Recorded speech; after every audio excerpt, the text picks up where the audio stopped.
Esta mañana vamos a iniciar con este tema y también a su vez estamos llegando al final de la serie. Este mensaje hace parte de la serie Cristo Prometido.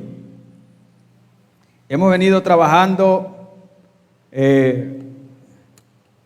por varias semanas este especial tema.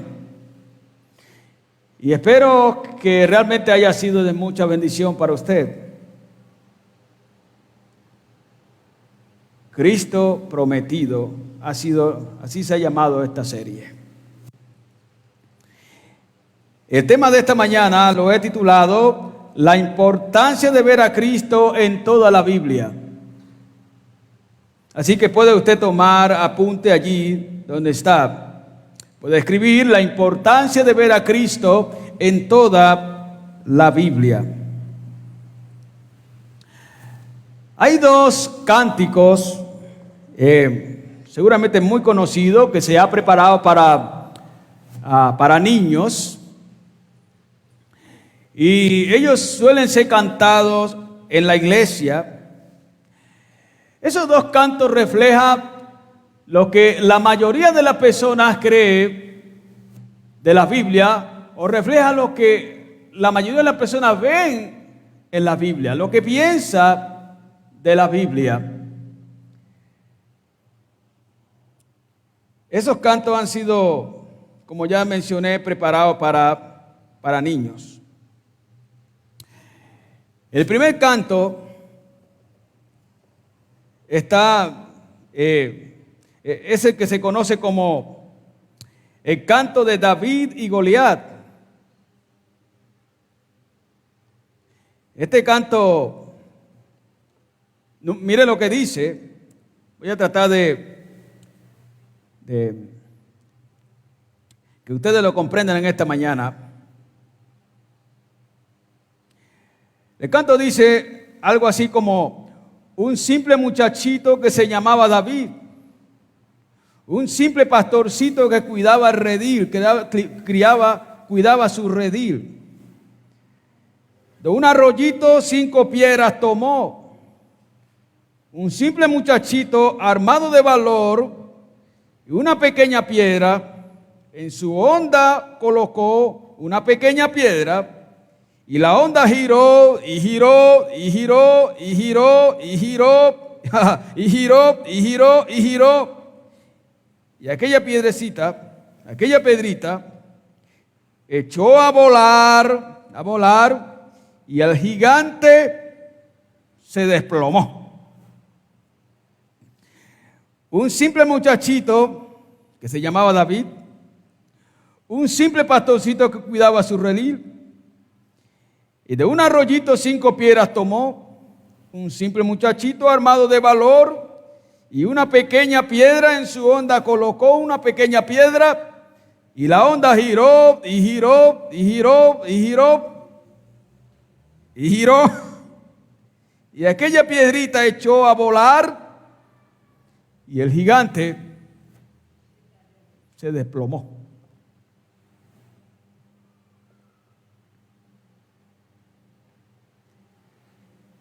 Y hay otro canto, el segundo es el titulado Jonás no le hizo caso. Ahí está. Este canto dice: Jonás no le hizo caso a la palabra de Dios, por eso al mar profundo la gente lo tiró, y vino un pez muy grande y ¡prum! Se lo tragó, porque no le hizo caso a la palabra de Dios. 3 días duró en el vientre, y el pez nadó y se fue a la orilla del mar, y allí lo vomitó. Después de este castigo, Jonás obedeció. Y se fue a la ciudad de Nínive y allí les predicó. Y dice: cuídate, pecador, que el pez está en el mar. Y si te descuidas, él te va a tragar. Jesús, el capitán, que sabe navegar, te cuida de lo malo que hay dentro del mar.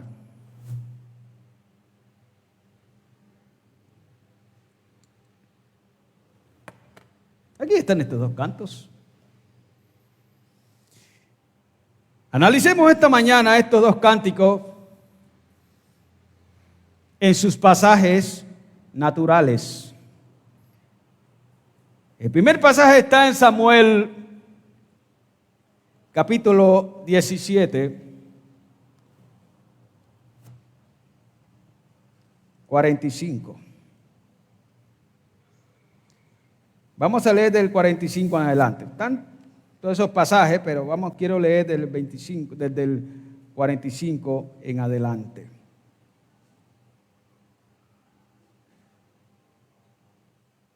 Entonces dijo David al filisteo: tú vienes a mí con espada y lanza y jabalina, mas yo vengo a ti en el nombre de Jehová de los ejércitos, el Dios de los escuadrones de Israel, a quien tú has provocado. Jehová te entregará hoy en mi mano, y yo te venceré y te cortaré la cabeza, y daré hoy los cuerpos de los filisteos a las aves del cielo y a las bestias de la tierra. Y toda la tierra sabrá que hay Dios en Israel. Y sabrá toda esta congregación que Jehová no salva con espada y con lanza, porque de Jehová es la batalla, y a él os entregará, en nuestras manos. Y aconteció que cuando el filisteo se levantó, echó a andar para ir al encuentro de David. David se dio prisa, corrió y a la línea de batalla contra el filisteo. Y metiendo David su mano en la bolsa, tomó de allí una piedra y la tiró con la honda e hirió al filisteo en la frente. Y la piedra quedó clavada en la frente y cayó su rostro en tierra. Así venció David al filisteo con honda y piedra, e hirió al filisteo y lo mató sin tener David espada en su mano.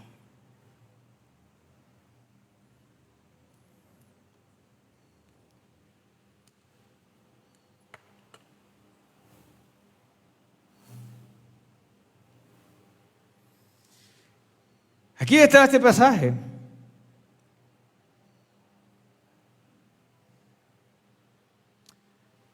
Para la mayoría de los cristianos,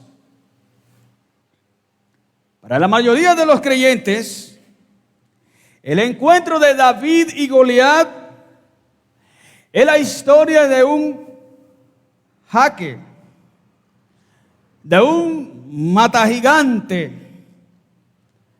Es la historia de un muchacho muy valiente que no le tiene miedo al gigante, a ese gigante grandulón y malvado.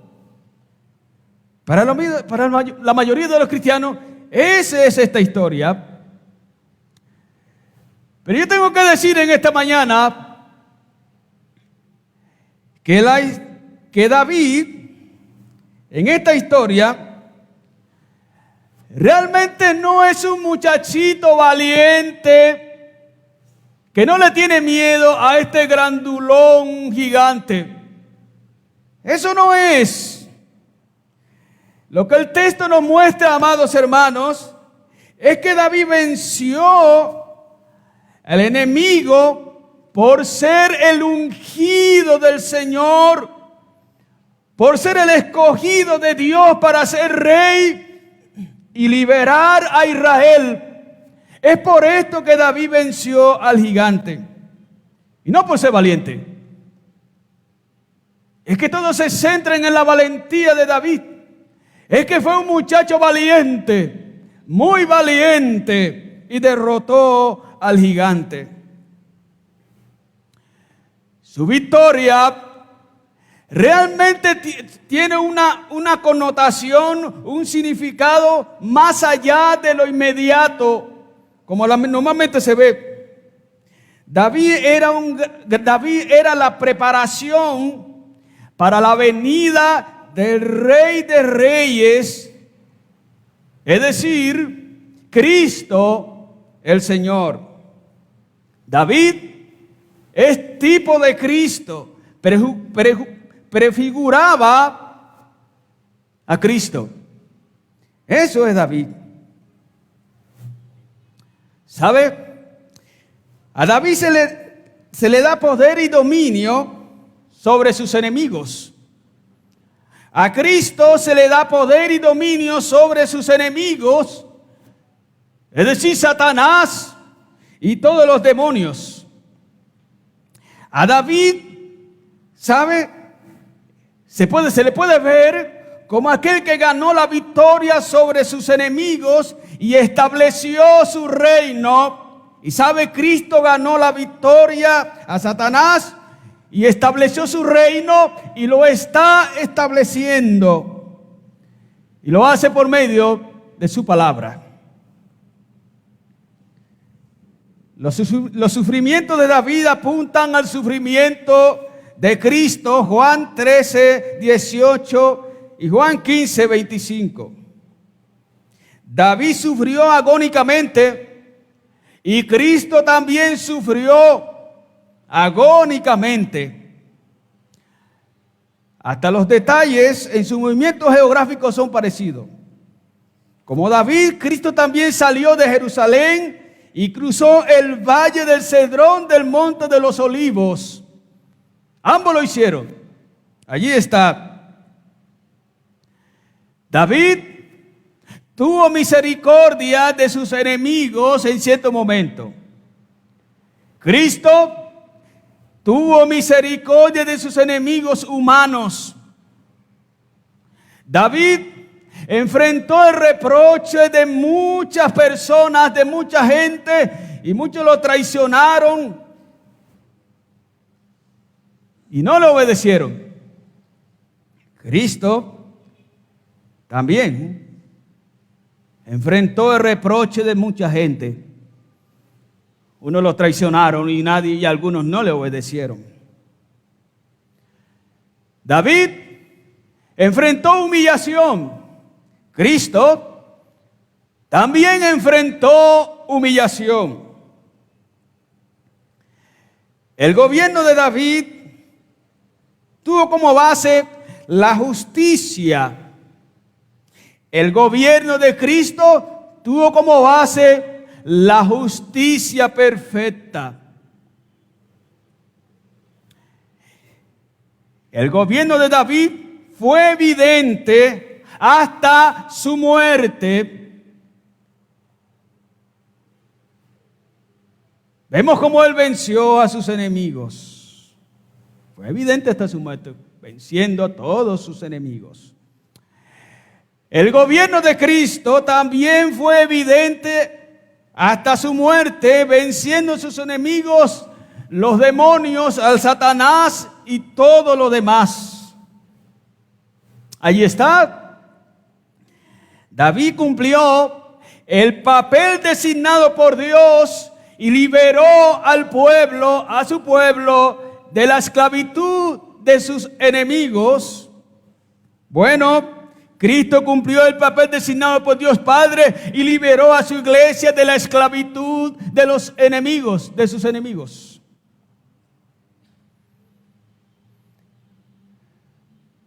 ¿No prefigura esto a Cristo?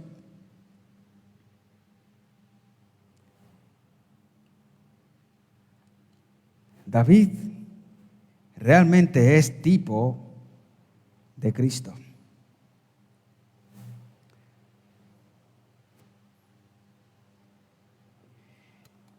En el segundo pasaje está en Jonás capítulo 1, versículos 2 y 3. Allí está la segunda historia que contamos. Todos conocemos esta historia, ¿no es verdad? Todos la conocemos. Para Jonás, el perdón de Nínive significaba amenaza y destrucción para Israel. Eso era claro para Jonás. Mire esos versículos 1, 2 al 3.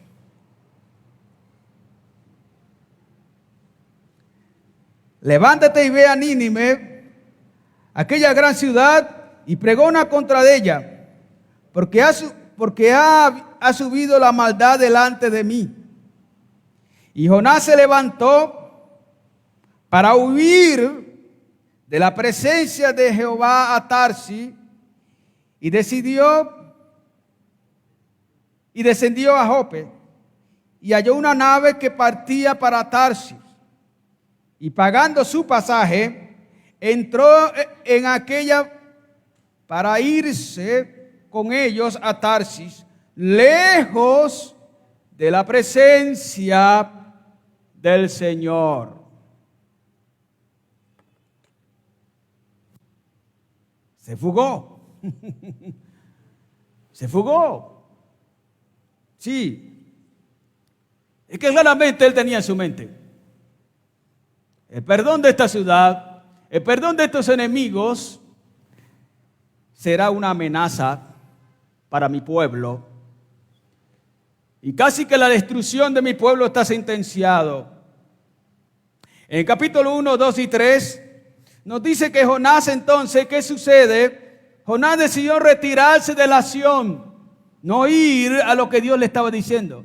De esta manera los ninivitas no recibirían, escucha bien, no recibirían la advertencia y su destrucción entonces sería segura.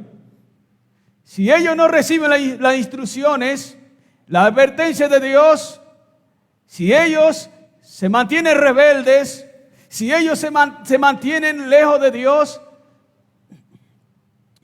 entonces la advertencia de Dios no se haría realidad y Dios los destruiría a los ninivitas. Pero si ellos escuchan la advertencia de Dios y Dios no los destruye, eso sí que Jonás lo ve desde su interpretación, lo ve como una amenaza para la nación de Israel.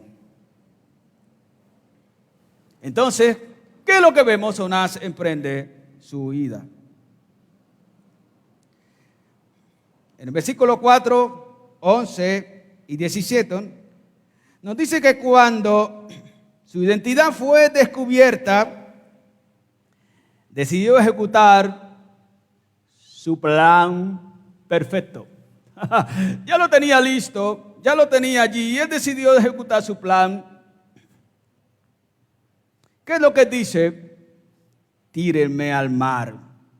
Él sabía que la tormenta que estaban enfrentando, esa tormenta venía de Dios y que él era el objeto de ira de Dios en ese momento. Jonás entonces estaba dispuesto a morir para que Israel fuera preservada. Él estaba dispuesto a hacerlo. En esta decisión, amados hermanos, entonces explica el motivo de su viaje y su sueño plácidamente en medio de una tormenta tan terrible que estaba amenazando su vida y buscaba acabarlos de una manera, hermano, increíble, terrible. Y no solamente a él, sino también el barco. Eso está en el versículo 5. Jonás moriría. Al ejecutar este plan, Jonás moriría, los marineros sobrevivirían y los ninivitas no escucharían la sentencia de Dios y ellos serían destruidos por el Señor. Al final él habla, por allá en el capítulo 4, 2 y 3, él habla de la misericordia y del poder salvador de Dios. Claramente, reconociendo que la salvación viene del Señor. La historia de Jonás, amados hermanos, esta gran historia, no es una historia simplemente moralizante, no es una parábola no es, hermano, una historia simplemente moralizante. Es una parábola de esperanza para el pueblo de exilio que está exiliado. ¿Saben, amados hermanos?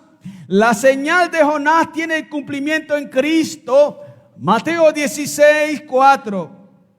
La historia de Jonás realmente apunta a Cristo el Señor. Allí apunta. Jonás prefería morir y que Israel fuera salvada. Esta era su interpretación. Esta era la de él. Jonás estaba dispuesto a morir para que el pueblo escogido de Dios entonces no pereciera. Él lo tenía claro y estaba dispuesto a hacer esto. De Cristo, amados hermanos, se dice proféticamente que era mejor que un hombre muriera para que entonces toda la nación no pereciera. Era mejor que él, sí, pero que no pereciera toda la nación. Juan 11, 50 en 52.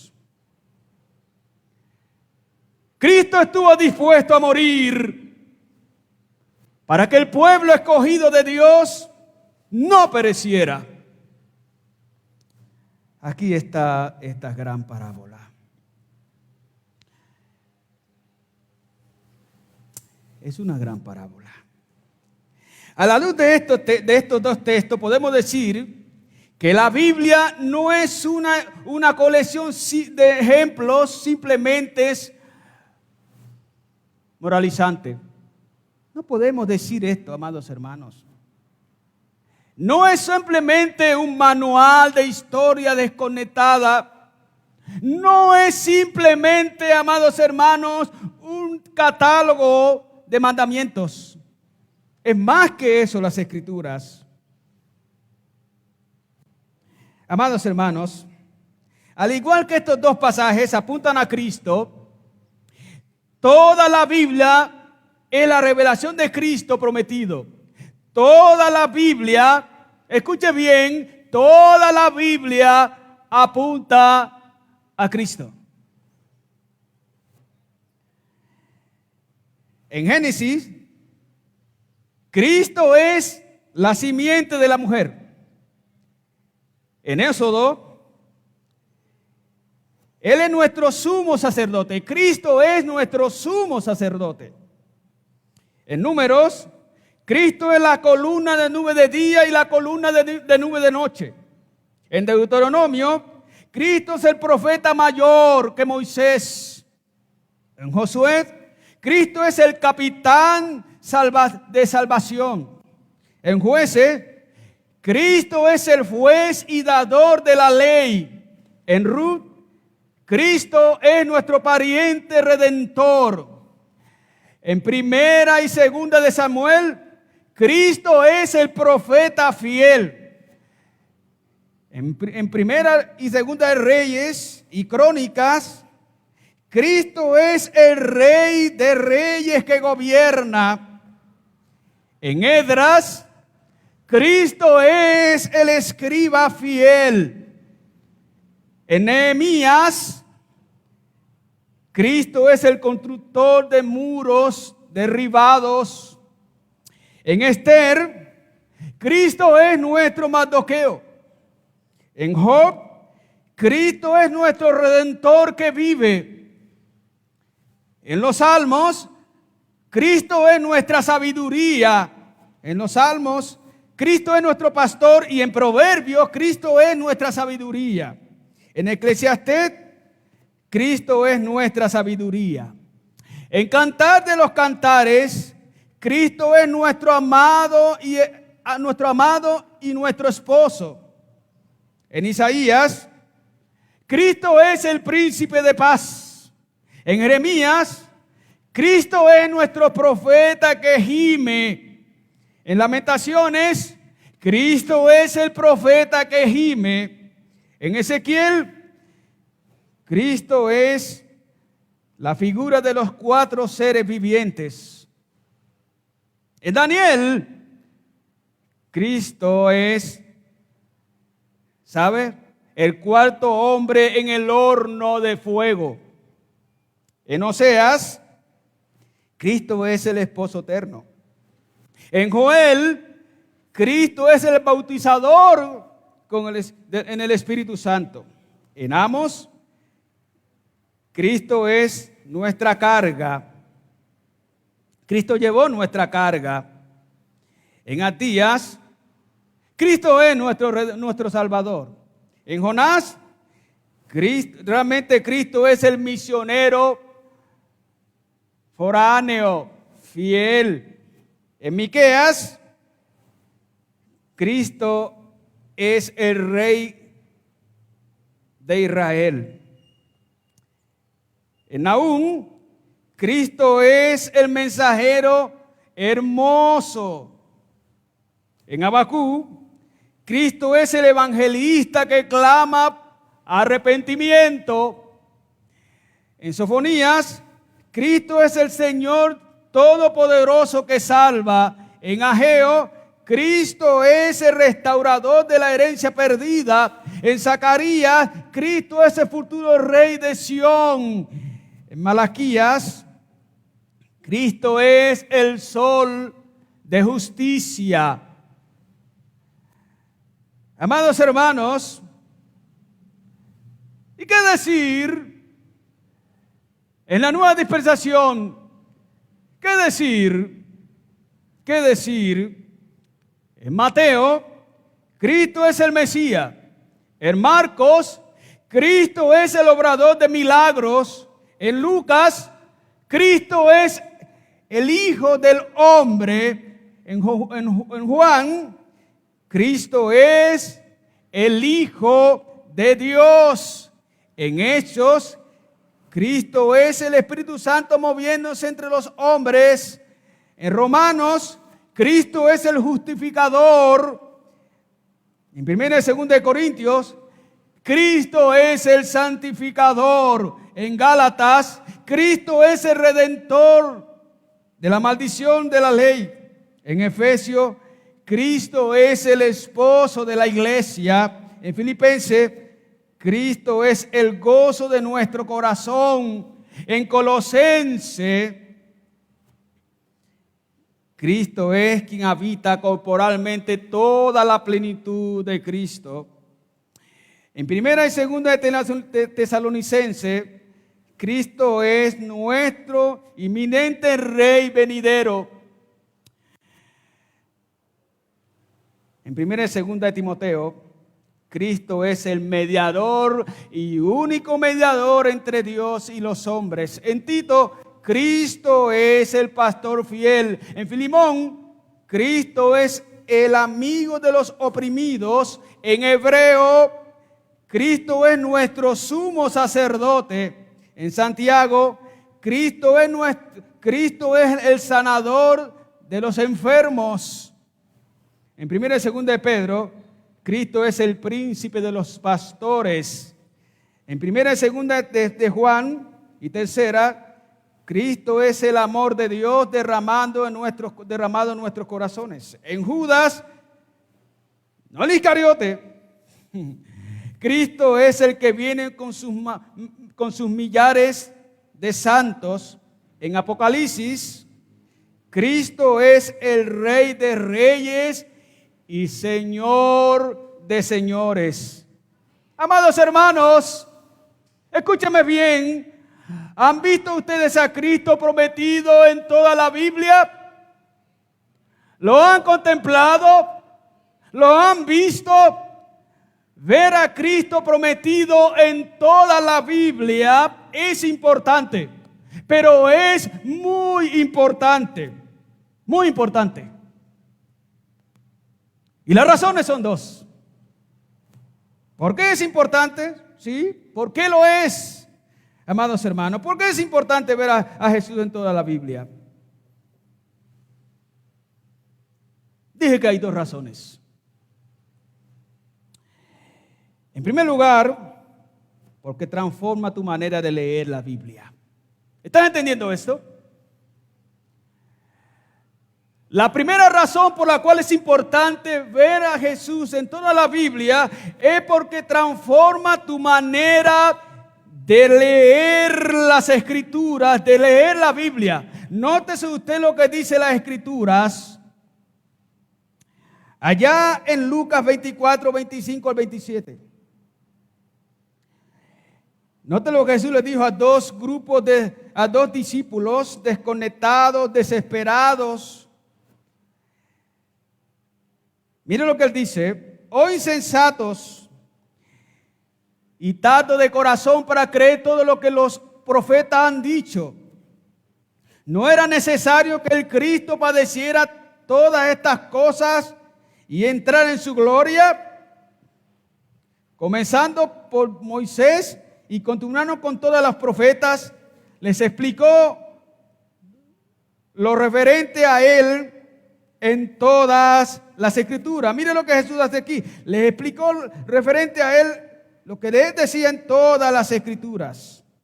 También nos dice Juan 5:39, ustedes examinan las Escrituras porque piensan tener en ellas la vida eterna y son ellas las que dan testimonio de mí. En Hechos 3:17, Dios ha cumplido así, dice, Dios ha cumplido así lo que anunció de antemano por boca de todos los profetas, que su Cristo debía padecer. En 1 Corintios 15, 3 y 4, Pablo escribió que Jesús murió y resucitó conforme a las Escrituras. En 2 Timoteo 3:15 dice que las Sagradas Escrituras pueden dar la sabiduría que lleva a la salvación mediante la fe en Cristo Jesús. Cuando estos discípulos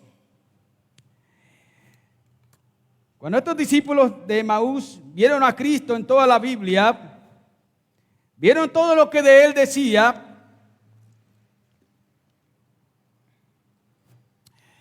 su expectativa cambió. Su expectativa fue transformada y su forma de ver las Escrituras, amados hermanos, cambió. Ellos pudieron entender mejor las Escrituras cuando vieron a Cristo en todas las Escrituras. Ellos pudieron ver realmente el significado de la Biblia con una mayor perspectiva. Permítame preguntarte a ti en esta mañana, ¿has visto o has leído a Cristo en todas las Escrituras? ¿Lo has visto allí, amado hermano? Hasta que tú no veas a Cristo en toda la Biblia, no entenderás correctamente la Biblia. Déjame repetirte esto una vez más. Hasta que tú no veas a Cristo en toda la Biblia, no la entenderás correctamente. Es que no podrás hacerlo. Cuando tú entiendes que toda la Biblia se trata de Cristo y que Él está presente a lo largo de las Escrituras, entonces puedes entender el Evangelio, puedes comprenderla completamente, inclusive, estimado hermano, puedes entender muy bien cómo que Jesús está desde el Antiguo Testamento. Puede que tú entiendas algo de la Biblia. Leyéndola seguramente como la lees. Unas historietas todas desconectadas, moralizantes. Un ejemplo. Bueno, así como el profeta tal hizo esto, nosotros debemos hacerlo. Así como el profeta tal no hizo esto, nosotros también debemos no hacer tal cosa. Ese es leer la Biblia desde una perspectiva moralizante. Y la Biblia es más allá que eso. En cuando no estamos descartando y estamos diciendo que estos personajes de la Biblia no pueden ser un gran ejemplo en nuestra vida moral, pero la Biblia realmente va más allá que este personaje. La Biblia apunta es a Cristo. Y es así como tenemos que leer la Biblia. Es así como tenemos que ver la Biblia. Si no la ves así, no podrás entenderla correctamente. Hay gente que le gusta mucho predicar el Antiguo Testamento. Y todo desde una perspectiva moralizante. Hay otros que van al Nuevo Testamento. Y todo desde una perspectiva moralizante. Y hay gente que se sube al púlpito y predica desde esa perspectiva moralizante. Cristo no está en ninguna de su predicación. Una predicación sin Cristo, déjenme decir en esta mañana, estimados hermanos, que una predicación sin Cristo es como nubes sin agua. Una predicación sin Cristo es como un hoyo vacío, un hueco vacío. Una predicación sin Cristo no es nada más que una predicación moralizante. Y ello no funciona. Si no predicamos a Cristo, no hemos predicado. Si no predicamos a Cristo en el Antiguo Testamento, no hemos predicado. Si no predicamos a Cristo en el Nuevo Testamento, no hemos predicado. Si una predicación se termina sin predicar a Cristo, no hay predicación. No la hay por ningún lado.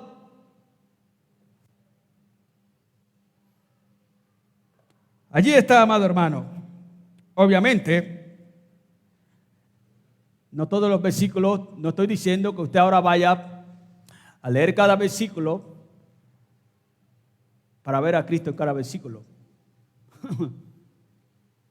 Así no va a encontrar usted a Cristo de tal manera. Así no lo va a encontrar. Amado hermano, cuando tú conoces cuando tú conoces la revelación bíblica desde la perspectiva de Cristo, entonces conocemos realmente quién es el autor verdadero de ella.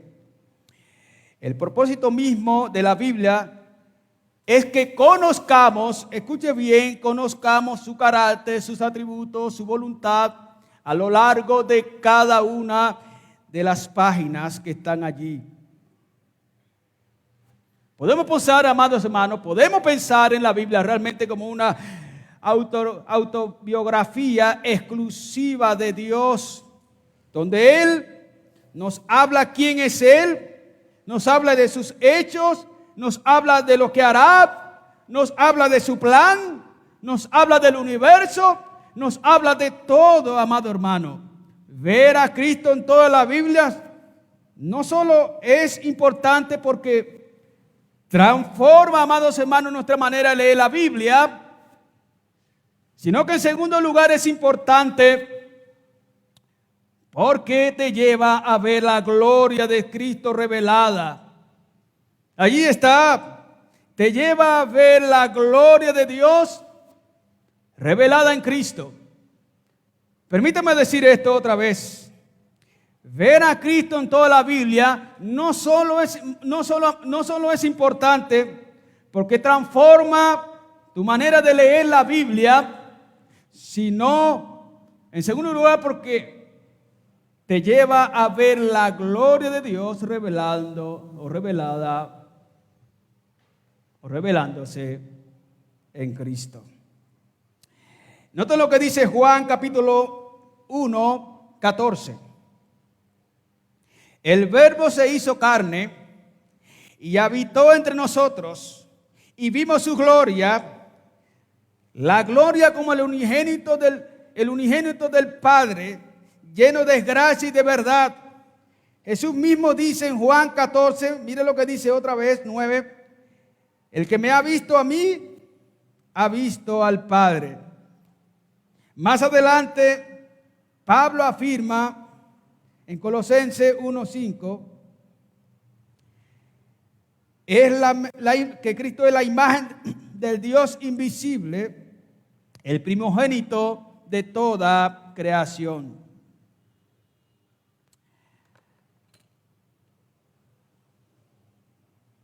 Amados hermanos, Dios revela su gloria, es decir, la excelencia de sus atributos de quién es Él, en su Hijo, en Cristo, como no lo hace en ninguna otra manera. Por eso Pablo, hablando del Evangelio, dice claramente que el Evangelio es la gloria de Cristo, donde se ve la gloria de Dios en el rostro de Cristo. 1 Corintios 4 al 6. Por tanto, amados hermanos, si quieres conocer la gloria de Dios, mira a Cristo desde cada pasaje, en cada libro de las Escrituras.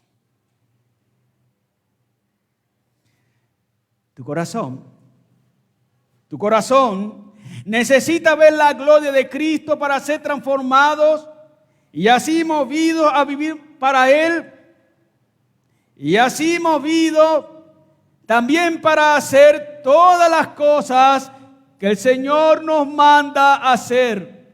Necesitamos ver a Cristo. Ver a Cristo prometido en toda la Biblia te conecta con el propósito de guiarte a conocer realmente la gloria de Dios. Toda la Biblia revela que Cristo es el protagonista, es el Señor, es el Todopoderoso. Toda la Biblia realmente nos dice que Cristo es el Salvador, es el prometido desde Génesis. Toda la Biblia nos muestra entonces que Cristo sencillamente no fue un plan B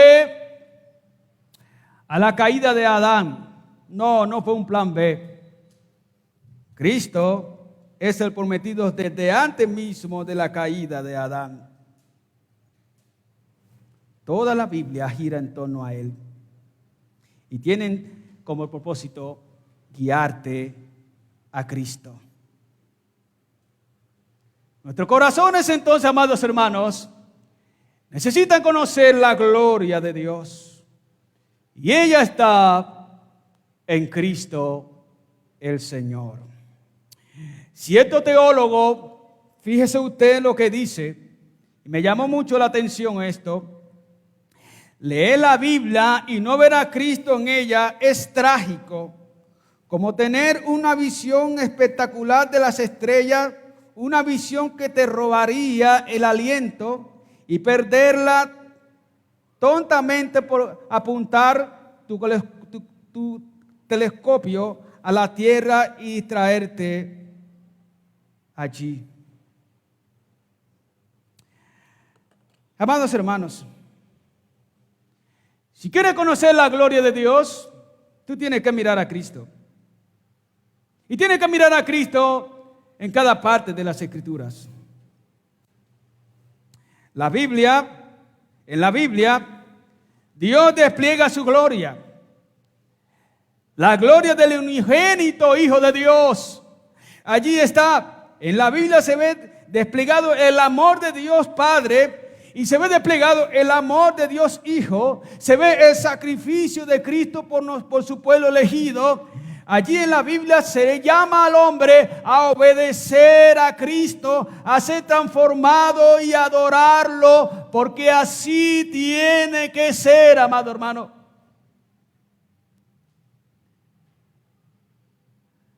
Es terrible, amados hermanos, la manera como hoy predican. Es terrible. Podemos decir con toda certeza que hoy no se predica el Evangelio. Si no predico a Cristo, no estoy predicando el Evangelio.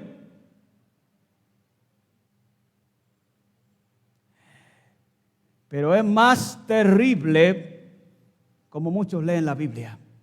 Las dos cosas son terribles. Van a la Biblia, leen una historia, la asocian con su propia vida y eso es todo. Eso es moralizante, amado hermano.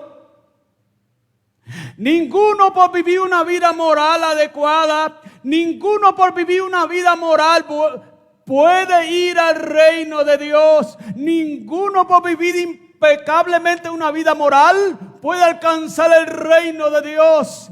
La única manera de tú ver el reino de Dios es que tú conozcas a Cristo el Señor, es que tú conozcas verdaderamente quién es Cristo, es que tú conozcas realmente los atributos de Cristo, es que tú realmente adores a Cristo, es que tú realmente honres a Cristo, es que tú realmente glorifiques al Cristo Santo bendito. Es la única manera y no hay otra manera. No hay salvación aparte de Cristo bendito Señor, solamente Cristo, y es a Él que tenemos que ver en las Escrituras y adorarle y honrarle, obedecerle, servirle, hacer todo lo que Él nos pide, amados hermanos. No hay nada más.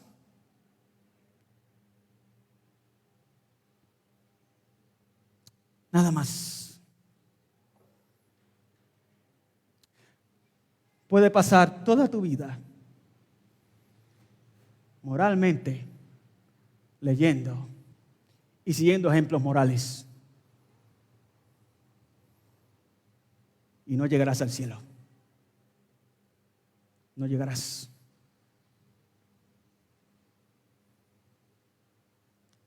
Cristo es el camino.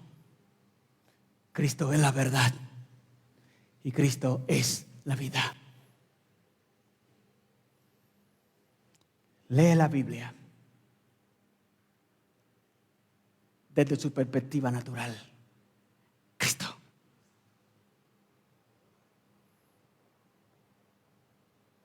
Cristo.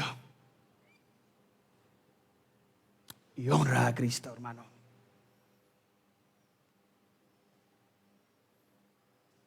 ¿Sabes por qué mucha gente, llamado cristiano, hasta en su vida moral fracasan? Porque no conocen a Cristo. Leen la Biblia todo el tiempo. Escuchan la palabra, pero no conocen a Cristo. Sí conocen mucha moralidad. Conocen que no hay que ser como David. Conocen que no hay que ser como Jonás. Conocen que no hay que ser ¿como quién más? Conocen que no hay que ser como Pedro. Conocen que no hay que ser como Ananías y Zafira. Conocen que no hay que ser como, bueno, etcétera, etcétera. Tú sabes. Y eso es todo, y ahí no pasan. Y son un fracaso en su vida espiritual, porque no crecen, no avanzan, no avanzan, no avanzan, no avanzan. Cristo es el Señor. A Él mirad. Amén. A Él mirad. Permítame concluir en esta mañana diciendo que hemos visto la Biblia, hemos visto que la Biblia no es una colección de libros moralizantes desconectadas. Hemos visto que toda la Biblia realmente apunta a Cristo el Señor. ¿Está claro eso, hermanos? Hemos visto con claridad que ver a Cristo en toda la Biblia es muy importante, pero muy importante. En primer lugar, porque transforma nuestra manera de leer la Biblia, y en segundo lugar, porque nos lleva a ver la gloria de Dios revelada en Cristo. ¿Cómo ves tú? ¿Qué ves tú cuando estás leyendo la Biblia? ¿Cómo ves y qué cuando estás leyendo la Biblia, qué lees realmente? En esta mañana, yo te invito a ti, mi estimado hermano, a leer la Biblia como la historia de Cristo Redentor, Cristo prometido. Lee la Biblia desde la perspectiva de Cristo. Solamente viendo a Cristo hay transformación, hay cambio, hay vida, hay llegada al cielo.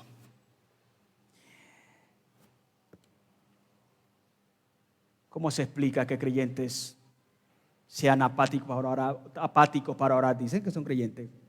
Apáticos para orar, apáticos para leer la Biblia, apáticos para ir a la iglesia, tienen que hacer un curso para ir a la iglesia, apáticos para adorar al Señor, o haciendo todo, apáticos para todo, y dicen que son creyentes.